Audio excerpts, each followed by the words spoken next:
À pas compter, mais sûrement, elle sillonne depuis plus d'une décennie à l'Est Cameroun, la périphérie nord de la réserve de biosphère du Dja, où bat son cœur, même si c'est d'ici, à Yaoundé, siège social des activités, que partent les décisions et se peaufinent les stratégies, notamment des modèles innovants de conservation de la biodiversité basés sur le développement économique durable et la protection des écosystèmes et des espèces menacées au profit des communautés locales vivant autour de ces aires protégées.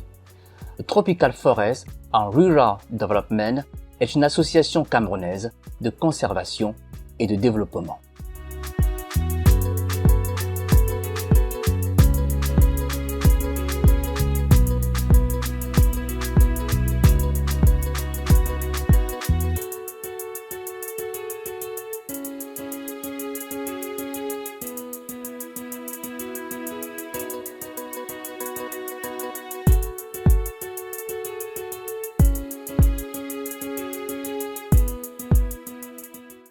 Nous sommes ici à la base de vie, siège des activités forestières de Tropical Forest, situé à Kabilone, qui se trouve à environ 60 km de Messamena, qui abrite en son sein des chercheurs, des pépiniéristes, des guides forestiers, des ingénieurs agroalimentaires et du personnel d'entretien pour mener à bien la mission de Tropical Forest sur le terrain.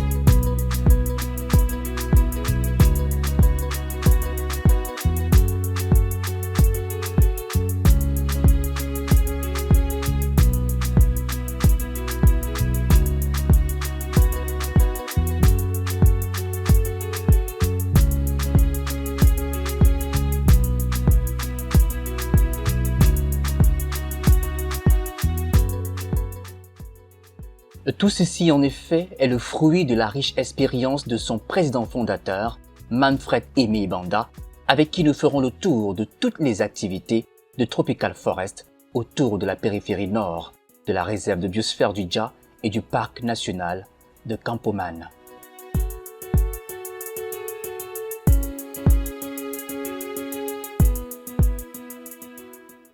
Je suis Manfred Aimé Banda. Je suis le président de Tropical Forest and Rural Development. J'ai plus de 18 ans d'expérience, n'est-ce pas, dans le domaine de la conservation et du développement au Cameroun et dans le bassin du Congo.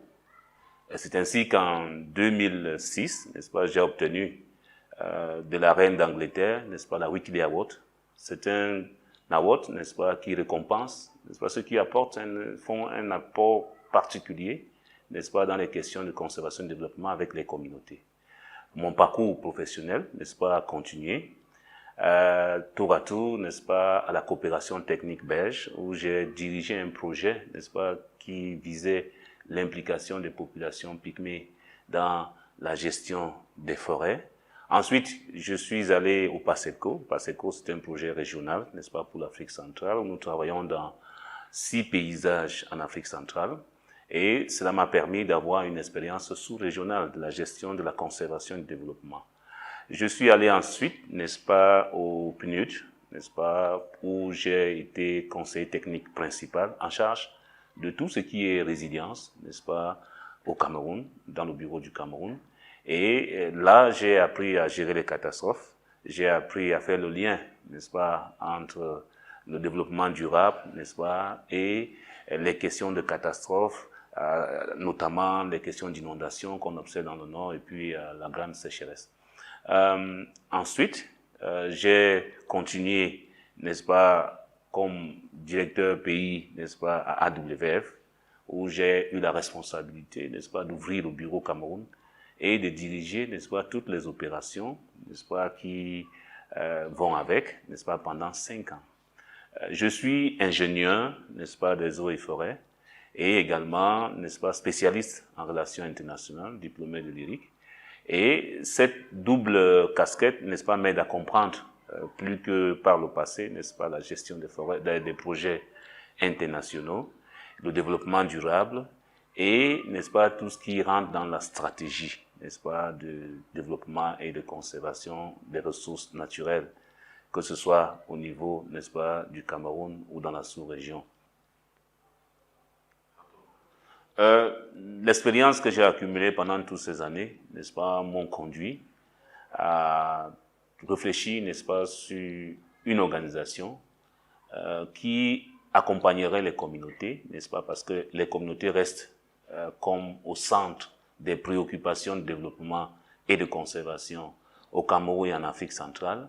Et c'est dans ce sens-là que j'ai créé en 2010, n'est-ce pas, l'association Tropical Forest and Rural Development, qui a commencé, n'est-ce pas, dans ses débuts à travailler sur les questions d'éducation environnementale et avec le zoo de Prague. Et c'est dans ce cadre-là que nous avons écrit le livre Histoire des gorilles pour, n'est-ce pas, accompagner, parce que la question de conservation et de développement, les questions de braconnage augmentant au fil des années, nous avons pensé qu'il est nécessaire de regarder d'abord, n'est-ce pas, à ceux qui feront la conservation demain, dont les enfants. C'est pour ça que nous avons développé ce programme d'éducation environnementale dans les écoles, n'est-ce pas, et qui nous a permis, n'est-ce pas, d'avoir de délivrer un message, n'est-ce pas, particulier, avec emphase sur les gorilles, n'est-ce pas, aux enfants, dans les écoles primaires et secondaires, tout autour du Dja.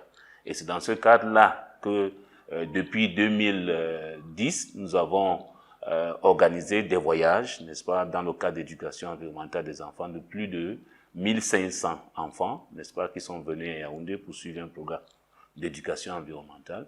Et c'est un programme très spécial, parce que ce programme permet de mettre ensemble les enfants, leurs parents, les enseignants, les éco-gardes qui sont en charge de protéger la réserve du Dja, et puis les autorités administratives. Et c'est cette approche intégrée, n'est-ce pas, qui rend ce projet spécial.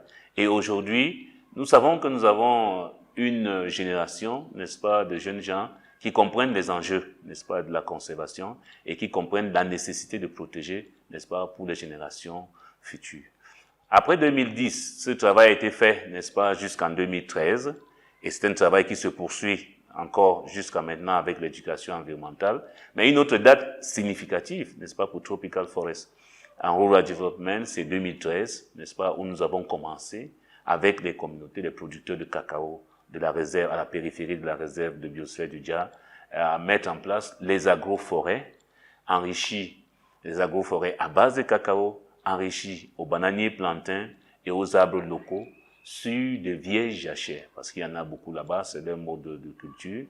Et ceci a été très, très important, parce que ça a permis, n'est-ce pas, de relancer la cacaoculture, qui était déjà en berne, n'est-ce pas, à la périphérie de la réserve de biosphère du Dja. Et il faut noter que la cacaoculture n'a pas été introduite par Tropical Forest, c'est une culture qui est faite, n'est-ce pas, depuis les indépendances, donc c'est une culture qu'ils connaissent, mais nous avons apporté, n'est-ce pas, les éléments de certification Rainforest dans la production du cacao certifié. Et ça c'est très important.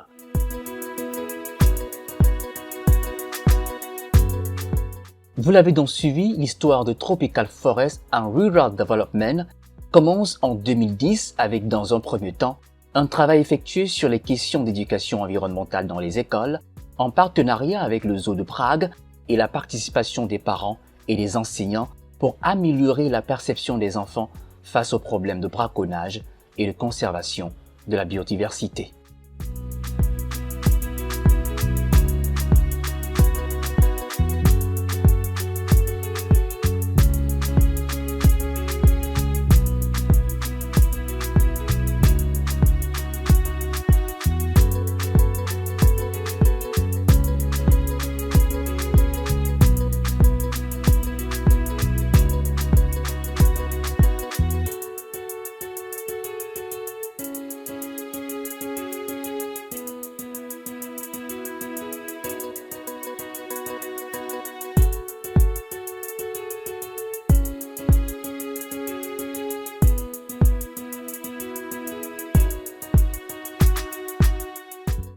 Au-delà de la sensibilisation et des actions pour la protection de l'environnement, l'association œuvre pour la réduction de la pauvreté auprès de ses communautés via la valorisation des agroforêts, telles que la culture d'un cacao de meilleure qualité grâce à la certification Rainforest Alliance, l'exploitation des produits forestiers non ligneux comme le maobi, la mangue sauvage ou encore le njansan. Nous nous sommes rendus compte par la suite que le cacao seul, n'est-ce pas, ne peut pas résoudre les problèmes, n'est-ce pas, améliorer les moyens d'existence de ces communautés, mais dans leur milieu, dans leur forêt, il y a également des produits forestiers non ligneux. Et c'est dans ce cadre que nous avons entamé avec ces communautés, n'est-ce pas, la valorisation des produits forestiers non ligneux. Il s'agit notamment du moabi, il s'agit notamment du moabi que nous transformons en huile, de la mangue sauvage que nous transformons en beurre. Il s'agit également du njansan, n'est-ce pas, que beaucoup de personnes connaissent, n'est-ce pas, qui est transformé en huile. Et d'autres arbres fruitiers qui ne sont pas très connus ou consommés, comme le balaka, n'est-ce pas, qu'on retrouve dans les forêts, n'est-ce pas, qui sont à la périphérie nord de la réserve de biosphère du Dja. Et c'est dans ce cadre, n'est-ce pas, que nous avons continué à travailler jusqu'à maintenant. Et ça nous a conduit en 2015, n'est-ce pas, à la création de Tropical Forest Food and Cosmetics. Tropical Forest Food and Cosmetics, c'est une entreprise qui est différente de Tropical Forest and Rural Development.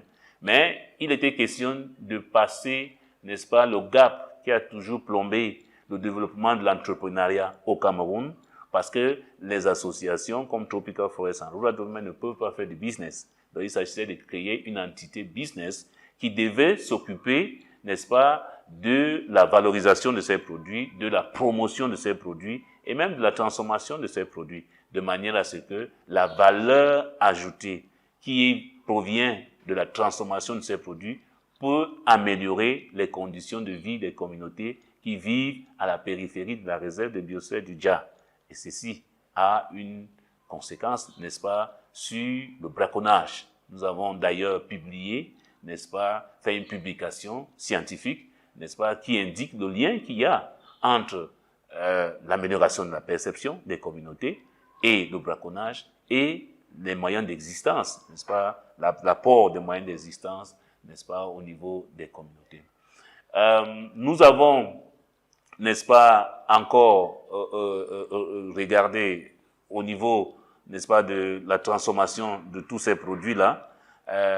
L'ensemble constitue, n'est-ce pas, un modèle, parce qu'il est surtout question, n'est-ce pas, de trouver une solution, non seulement à la question du braconnage, mais à la question, n'est-ce pas, des moyens d'existence des communautés qui vivent, n'est-ce pas, en périphérie des aires protégées, de façon globale. Et ces populations qui s'estiment souvent lésées parce qu'ils considèrent que on a pris leurs forêts, bien l'État a pris les forêts pour les conserver en aires protégées et ils s'attendent, n'est-ce pas, à des retombées.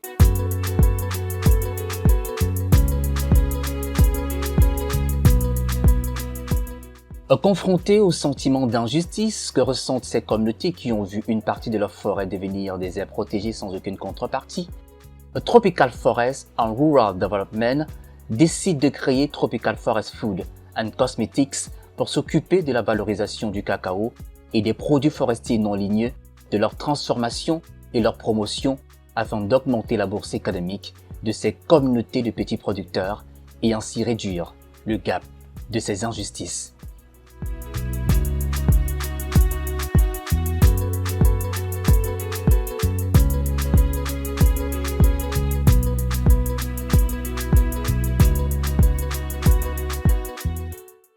Un engagement de Tropical Forest qui se décline sous plusieurs volets avec pour objectif maintenir chez ces peuples les gestes éco-friendly et les outiller sur les techniques de négociation gagnant-gagnant.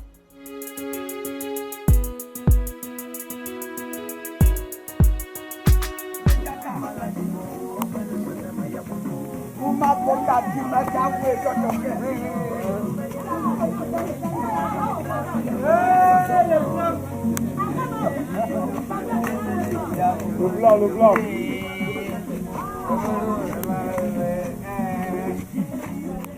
Les principaux axes d'intervention de Tropical Forest sont au nombre de 6. Premièrement, nous avons la promotion des chaînes de valeur, n'est-ce pas, pour le développement des filières vertes. Nous travaillons sur des filières, n'est-ce pas, comme celle du moabi, celle de la mangue sauvage, celle du Jansan, n'est-ce pas, celle de Balaka, qui sont des produits forestiers non ligneux. Pas très connus, et c'est un défi, n'est-ce pas, de développer ces filières-là. Le cacao, c'est plus connu, nous travaillons également dessus, et nous allons vers la certification. Deuxièmement, nous pensons, n'est-ce pas, aux questions relatives à la formation. Il est important que nos cibles soient formées de manière à ce qu'ils puissent interagir au mieux avec les partenaires, notamment ceux qui viennent de l'extérieur. Nous avons par exemple les coopératives, n'est-ce pas, qui ont été accompagnées et elles doivent, n'est-ce pas, aller dans du business, n'est-ce pas, avec ceux qui viennent acheter leurs produits. Nous travaillons troisièmement comme axe d'intervention stratégique pour nous, c'est la promotion de l'appropriation, de la gestion des ressources naturelles, n'est-ce pas, par les communautés, de manière à créer la résilience face, n'est-ce pas, au changement climatique. Le changement climatique s'impose à nous et il est important que les communautés aient des ressources nécessaires, n'est-ce pas, pour pouvoir développer la résilience, n'est-ce pas, face à ces questions. Quatrièmement, nous regardons à l'adéquation qui doit exister, n'est-ce pas, entre les approches que nous développons et les réalités du terrain. Et tout ça, nous appliquons, n'est-ce pas, la recherche scientifique.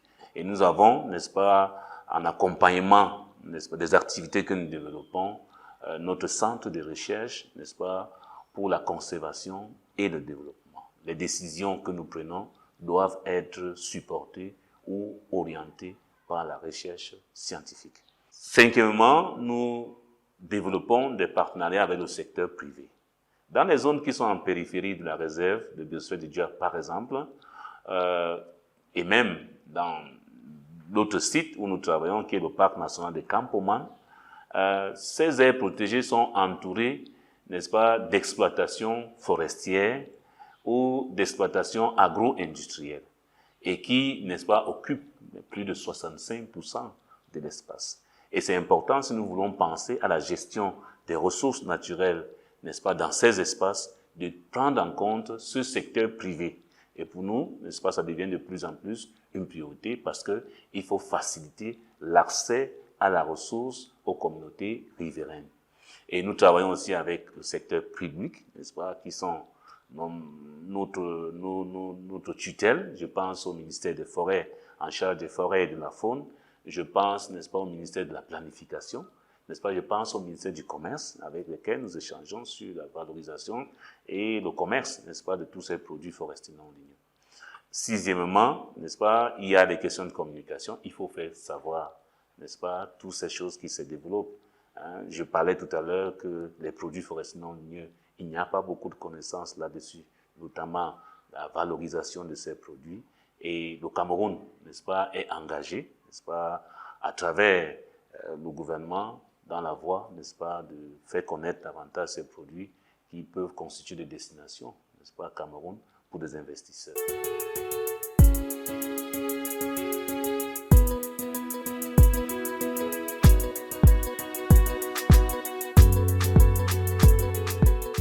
La vision d'ensemble de Tropical Forest est de contribuer à créer un environnement socio-économique soutenant une autonomisation des communautés locales qui contribuent à la conservation de la biodiversité. On parie que Tropical Forest réussit en partie grâce à sa batterie de partenaires techniques et financiers à travers le monde comme le Zoo de Prague, l'UICN, l'Union européenne, AWF, la Fondation Noé et la participation des pouvoirs publics camerounais, pour ne citer que cela.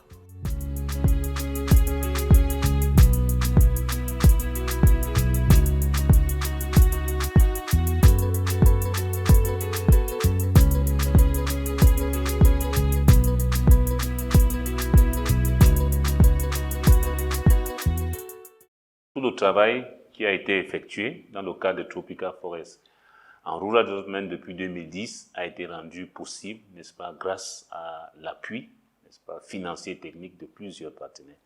Et je vais parler du tout premier, n'est-ce pas, qui est le Zoo de Prague, n'est-ce pas, dans le cadre du projet Bus ambulant ou du projet de rédaction des livres, n'est-ce pas, que nous avons développé tout au début. Ensuite, le projet des petites initiatives, n'est-ce pas, de l'UICN, Avec eux, nous avons développé tout le travail fait au début, n'est-ce pas, sur la mise en place des agroforêts à base de cacao, enrichis aux bananiers plantains et aux arbres fruitiers sur des vieilles jachères, de manière, n'est-ce pas, à développer la déforestation évitée. Nous avons continué ce travail, n'est-ce pas, avec EcoFar 6, le programme EcoFar 6 de l'Union européenne, n'est-ce pas, où nous avons continué, nous sommes passés à l'échelle du travail qui avait été développé dès le début. Nous avons également travaillé avec Mana Nature, n'est-ce pas, c'est une ONG française, n'est-ce pas, avec laquelle nous avons continué à travailler sur les questions de valorisation des produits forestiers non ligneux, avec l'accent sur la qualité des produits. Et ceci a été accentué avec un financement du C2D, du ministère de la Recherche scientifique du Cameroun, ce qui nous a permis de procéder à des tests, parce qu'il était question en matière d'exportation des produits qui étaient issus de nos forêts, de vérifier la qualité. Nous avons continué le travail, n'est-ce pas, avec Darwin Initiative, n'est-ce pas, qui nous a également aidé au niveau de la boucle du Dja, la réserve du Dja, où nous avons travaillé pour la mise en place, l'extension, n'est-ce pas, des agroforêts. Et actuellement, un projet qui est en cours, c'est celui de la Fondation Noé, n'est-ce pas, ce sont des fonds, n'est-ce pas, de l'Agence française de développement, avec lesquels nous sommes en train de voir comment est-ce que tout ce qui a été testé, tout ce qui a été, la qualité qui a été fournie, les marchés peuvent être ouverts. Donc nous sommes en train de regarder les marchés au niveau national et au niveau international, n'est-ce pas, pour la vente, la commercialisation de tous ces produits. AWF, African Wildlife Foundation, est en train de travailler avec nous actuellement et grâce à des financements, n'est-ce pas, qu'il a obtenu de la FEDEC, n'est-ce pas, nous travaillons au niveau du parc national du Campoman, n'est-ce pas, sur les questions des agroforêts avec les peuples autochtones. Dans ce même cadre, toujours avec AWF, nous avons la KFW, n'est-ce pas, qui appuie également l'élaboration, n'est-ce pas, des business plans pour des peuples autochtones, pour la valorisation des produits forestiers non ligneux au niveau du parc national du Campoman. Nous avons également de l'AWF, n'est-ce pas, Karencom, qui est un financement interne à AWF et qui permet, n'est-ce pas, à ces communautés d'atteindre le marché avec leurs produits. Nous venons de recevoir de l'ambassade de France, n'est-ce pas, le prix La France engage au sud, qui va bientôt démarrer au niveau de la réserve de biosphère du Dja, la périphérie de la réserve de biosphère du Dja. Et dans ce cadre-là, il s'agit, n'est-ce pas, d'un projet qui concerne le genre, les femmes, et dont l'objectif est de donner le pouvoir d'agir aux femmes. Il s'agit de faciliter leur accès aux ressources. Il s'agit, n'est-ce pas, de faciliter leur citoyenneté, parce que dans la plupart de ces villages, n'est-ce pas, les femmes n'ont même pas de carte nationale d'identité. L'Alliance pour la gestion des grands singes en Afrique centrale est une organisation dont nous sommes membres. Et dans ce cadre-là, nous sommes en train de développer, n'est-ce pas, un plan d'opérationnalisation de l'écotourisme et qui permettra de montrer non seulement notre travail, mais de montrer également tout ce qu'il y a comme potentialité au niveau de la réserve de biosphère du Dja et du parc national de Campoman, qui sont nos zones d'intervention au Cameroun. Nous travaillons les communautés, la coopérative, n'est-ce pas, et un partenaire italien, n'est-ce pas, pour les questions de vente de carbone, où il y a des plans, des photos qui sont prises et qui aident, n'est-ce pas, ces communautés à continuer à développer les pépinières, n'est-ce pas, pour davantage enrichir les agroforêts et de créer, n'est-ce pas, d'autres agroforêts sur les vieilles jachères. L'administration du Cameroun, nous sommes partenaires du ministère des Forêts et de la Faune. Nous travaillons avec le MINEPAT, nous travaillons avec le ministère du Commerce, nous travaillons avec le MINEFOP, parce que notre centre de formation est aussi parrainé, n'est-ce pas, par le MINEFOP, et le MINAS, parce que nous travaillons avec les populations autochtones.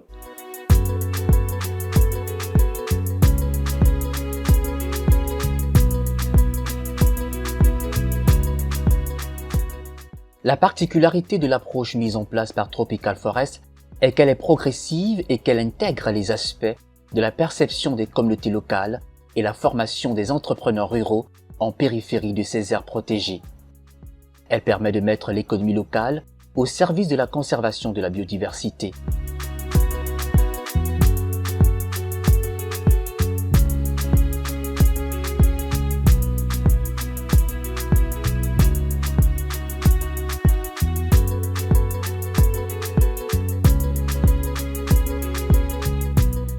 Et pour résoudre l'épineuse question du braconnage, Tropical Forest a initié chez ses populations la notion d'élevage de poissons et volailles afin de subvenir à leurs envies alimentaires en termes de consommation des viandes, mais aussi financiers, car pour certains, le braconnage est une source de revenus.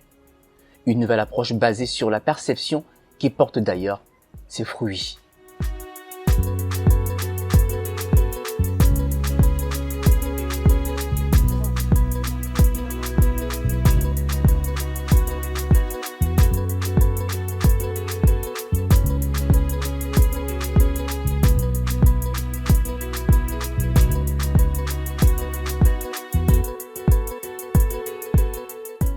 Les conservationnistes ont toujours pensé à des solutions, n'est-ce pas, pour la protection de la biodiversité, l'implication des communautés locales et tout ce qui est gestion, n'est-ce pas, des aires protégées et même de la périphérie. On a été confronté ici au niveau de la réserve de biosphère du Dja à la question de la crise de la viande de brousse, n'est-ce pas, pendant plusieurs années. Et on se posait la question de savoir pourquoi est-ce que les communautés continuent toujours à faire la chasse, bien à exploiter le gibier de façon anarchique, malgré tous les apports, n'est-ce pas, qui ont été donnés par le gouvernement et par les autres organisations internationales. Nous nous sommes posé la question, nous sommes rendus sur le champ de la recherche scientifique pour savoir quelle est la perception que les communautés se font des animaux et de la conservation. La réponse a été très nette. Les communautés locales considèrent les animaux comme la viande et la conservation comme une affaire des Blancs, des Occidentaux.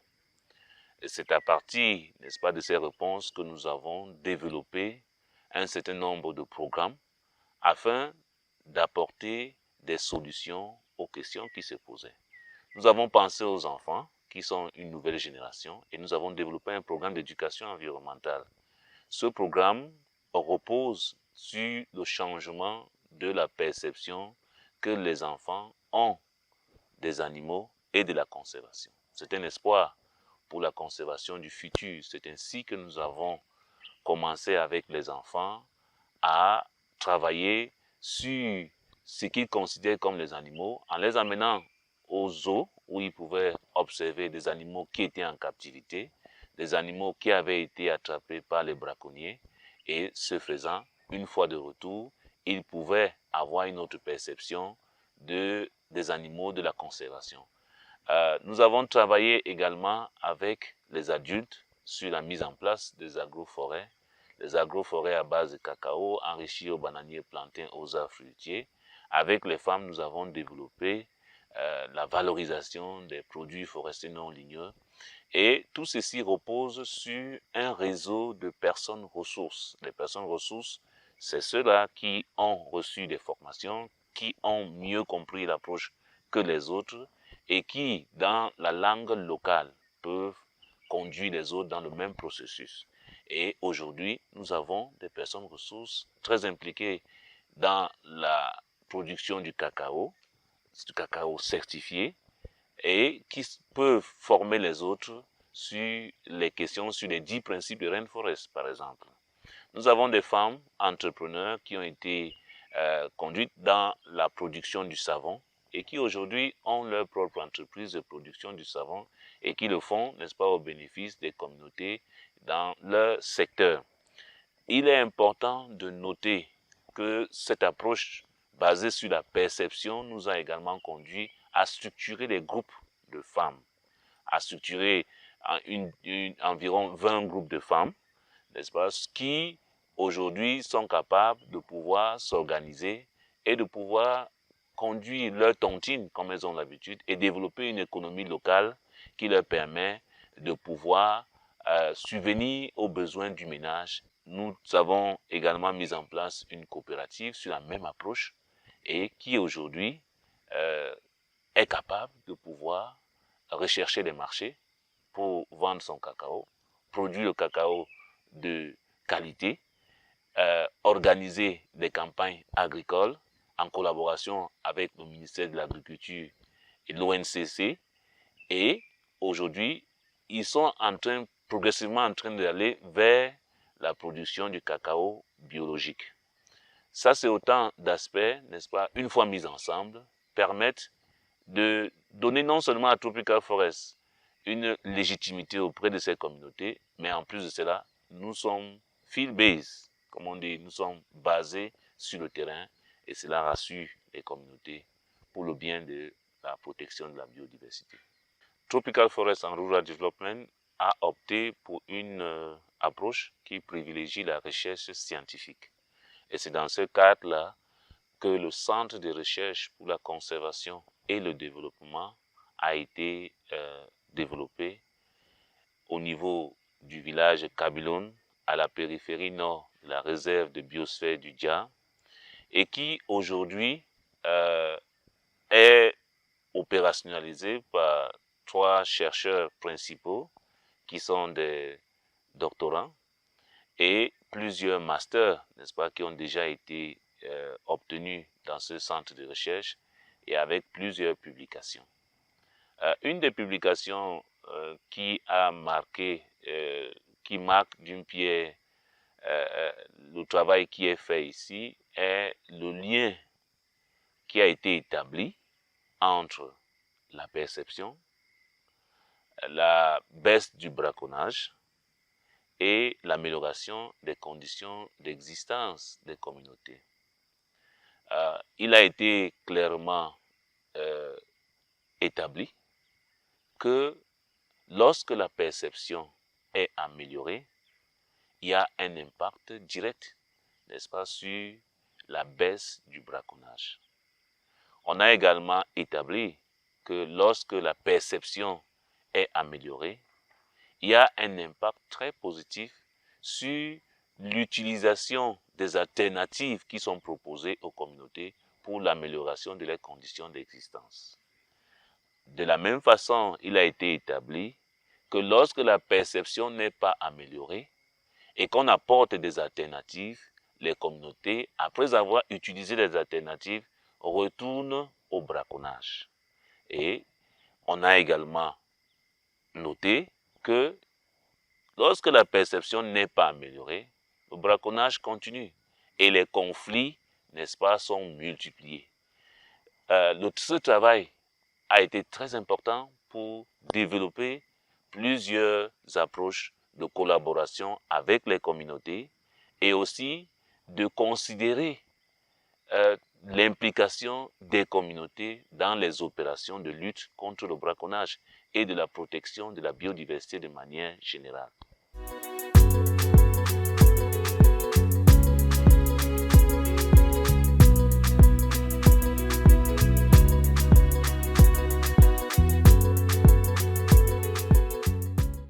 Conscient du rôle majeur de la richesse scientifique, Tropical Forest et Rural Development y met un point d'honneur.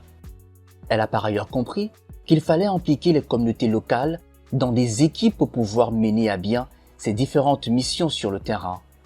Elle a permis aux femmes de mieux s'organiser pour une gestion de la culture et aux coopératives de recevoir des appuis étatiques et financiers pour une meilleure production du cacao dans toute la région.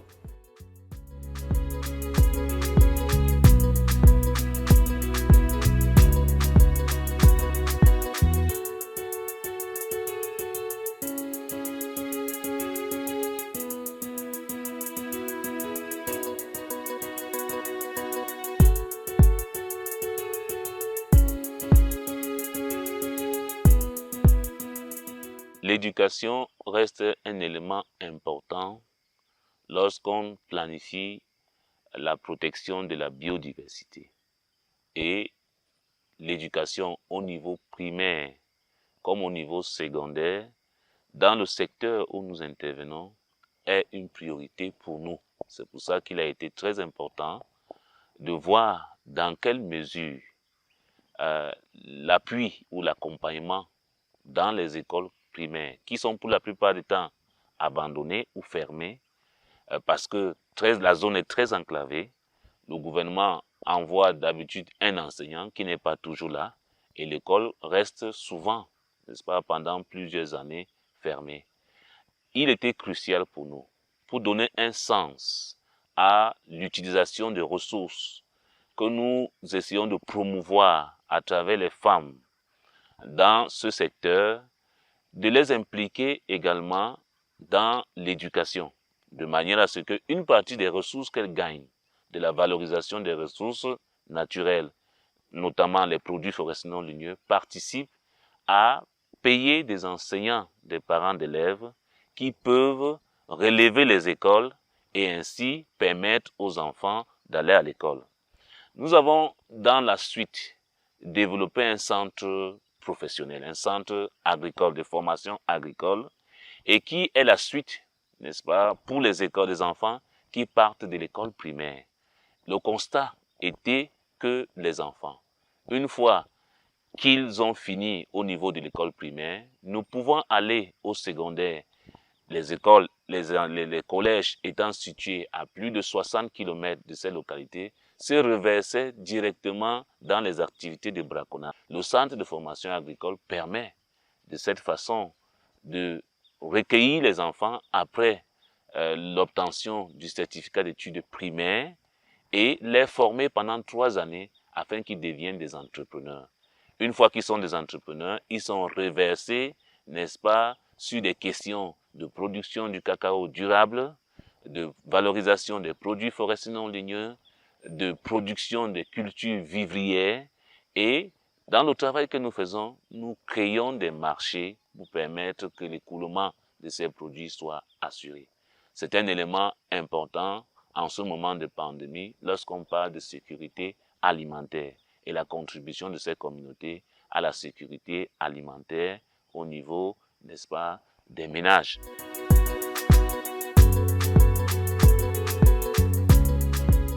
Le Tropical Forest contribue à maintenir la scolarisation des enfants avec la participation des parents en renforçant les moyens mis en place par les autorités locales malgré l'accès difficile à l'école. Avec d'autres partenaires, elle a créé un centre de formation agricole totalement gratuit d'accès pour continuer la formation des élèves après l'obtention de leur certificat d'études primaires afin d'éloigner d'eux les envies d'émigration ou encore de braconnage. Tout ceci dans l'optique d'avoir des ingénieurs locaux capables de mieux interagir avec les partenaires extérieurs pour ces communautés.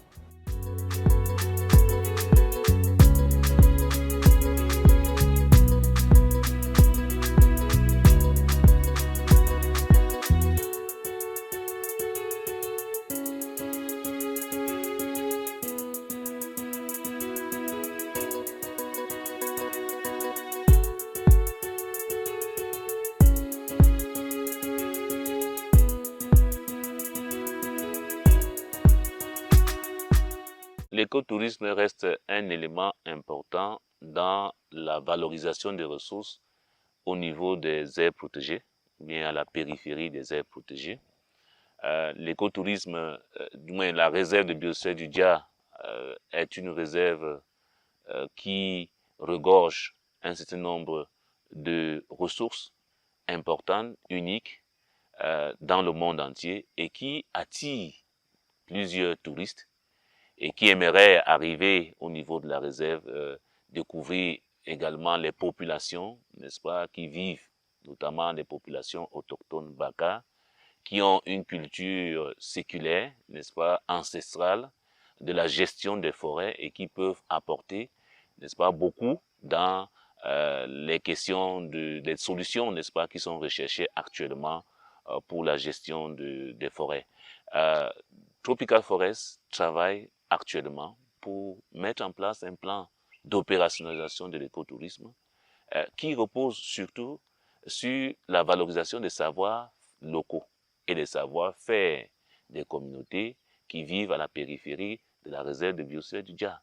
Ici, nous avons un certain nombre de rochers, nous avons la forêt, nous avons un certain nombre de rochers, nous avons les communautés qui ont des savoirs locaux qui peuvent être valorisés, qui intéressent, n'est-ce pas, les communautés. Nous avons travaillé beaucoup sur les approches qui permettent que ces communautés utilisent pour protéger la biodiversité.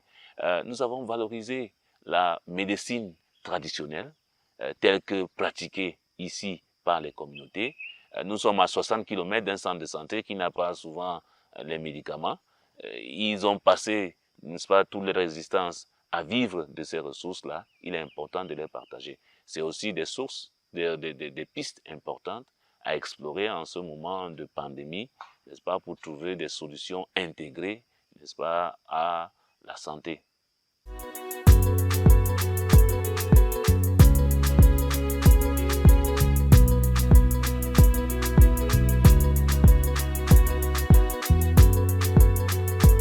Couvrant une superficie totale de 526 000 hectares, dont la majeure partie est en conservation intégrale et enregistrée depuis 1987 comme patrimoine mondial de l'UNESCO, la réserve de biosphère du Dja abrite des populations importantes de gorilles, chimpanzés, éléphants, des poissons et des oiseaux migrateurs. Un fort potentiel touristique et économique que les pouvoirs publics gagneraient à valoriser.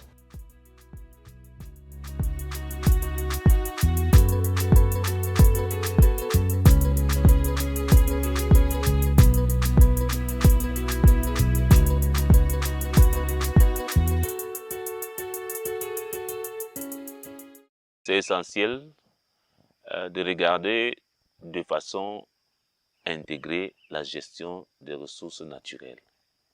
Et c'est dans ce sens-là que nous croyons que la mise en place du dispositif qui repose sur la valorisation des ressources naturelles, sur la mise en place ou bien la production durable du cacao, qui repose sur la structuration des groupes, qui repose sur la prise en compte de la perception des représentations sociales que ces communautés se font des ressources, le développement de l'entrepreneuriat rural. Nous avons beaucoup d'espoir que de façon intégrée, il y ait un bénéfice pour la protection de la biodiversité de manière générale dans ces localités, pour l'amélioration des conditions d'existence. Et nous travaillons actuellement avec les autres partenaires, notamment le secteur privé, les gestionnaires des unités forestières d'aménagement, pour faciliter l'accès de ces communautés, l'accès de ces entrepreneurs dans les espaces qui sont plus élargis au niveau des unités forestières d'aménagement pour l'exploitation de ces mêmes ressources. Nous discutons également avec le service de conservation de la réserve de biosphère du Dja afin que le modèle que nous avons développé, qui est le modèle intégré qui repose sur les questions de gouvernance territoriale des ressources, puisse être dupliqué, passé à l'échelle dans les autres antennes de la réserve de biosphère du Dja afin que les communautés puissent avoir accès à davantage de ressources, qu'elles puissent bénéficier, n'est-ce pas, des approches de valorisation de ces ressources qui ont été développées dans le site pilote qui est au nord de la réserve de biosphère du Dja. Nous croyons également qu'avec l'appui du gouvernement, les communautés pourront davantage contribuer, bien participer à la gestion des ressources naturelles. La protection des droits humains est fondamentale et la question d'implication des populations autochtones dans la gestion des ressources reste encore une priorité. Il s'agit surtout de continuer à échanger avec l'administration locale, d'échanger avec l'administration forestière sur les droits d'accès aux terres pour ces populations autochtones. Ce sont les chantiers que nous allons continuer à travailler dessus. Et nous allons également continuer à échanger avec le ministère en charge du tourisme pour voir dans quelle mesure nous allons développer un tourisme, n'est-ce pas, qui est beaucoup plus proche de la nature, un tourisme qui implique les communautés et un tourisme qui permet la protection de la biodiversité.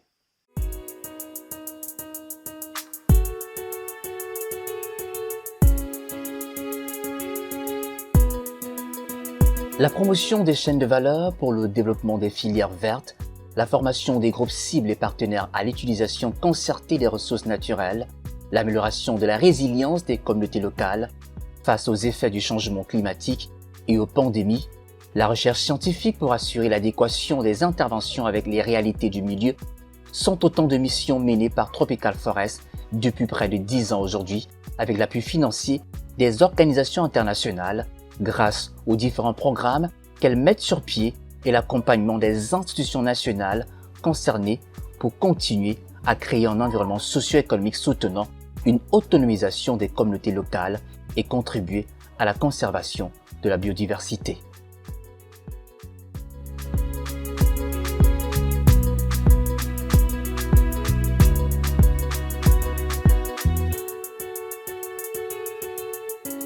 C'est ainsi que pour les prochaines années, Tropical Forest s'est donné pour mission, au-delà de la conservation de l'environnement, de développer l'écotourisme tout autour de ces aires protégées, avec la participation des communautés locales et du ministère du Tourisme, tout en continuant de protéger la biodiversité. C'est à croire que l'implication des communautés autochtones de la gestion des ressources naturelles de la biosphère des réserves du Dja sera bientôt une réalité.